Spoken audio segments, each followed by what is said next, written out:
wood element is associated with the season of spring. And in springtime, of course, what we see is the new plants breaking through the still cold earth. You hear the new bird song, you hear a new wind in the trees, and this is the energy of wood. It's the sap rising.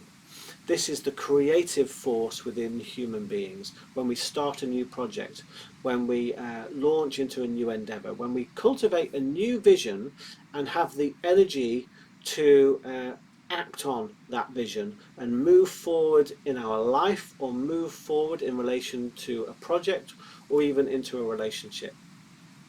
It's an extremely yang energy in the Chinese way of understanding things. It has a very masculine quality to it.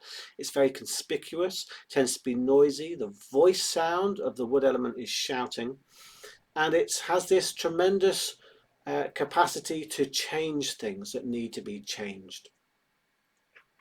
Now, the wood element is that force that has the capacity to push a stem of grass through concrete.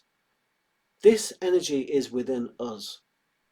So it's not surprising that the emotion associated with the wood element is anger. This deep source of aggression that can challenge something, break through something. When focused in the right way, it's a tremendously positive, powerful and potent source of energy. Now the problem is, and of course anger is a very provocative emotion, and a lot of people have a very negative relationship with it, which is entirely understandable. However, within the 5 elements, it's understood that this is a tremendous source for change, and one that isn't accessed enough. And when we don't access our wood energy, when we're not healthily in contact with our anger, there's a big problem, because that energy doesn't just dissipate, it just doesn't disappear.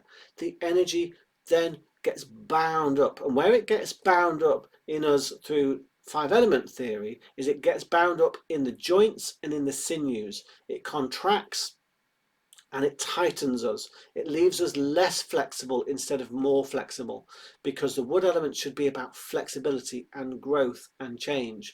But when we don't really open to the emotion, it gets bound up in the sinews and the muscles and the tendons that lash around the joints. So muscular inflexibility, tightness, headaches, all those sorts of deep aches and pains are part of an imbalance with the wood element. Similarly, if you're unable to access the wood element at all, it tends to leave us feeling hesitant, rather impotent, indecisive and inactive, and very, very stuck. So it's very important through this way of understanding that we access this power of wood and find out what's our vision and what's the action that we need to take to help us fulfill that vision.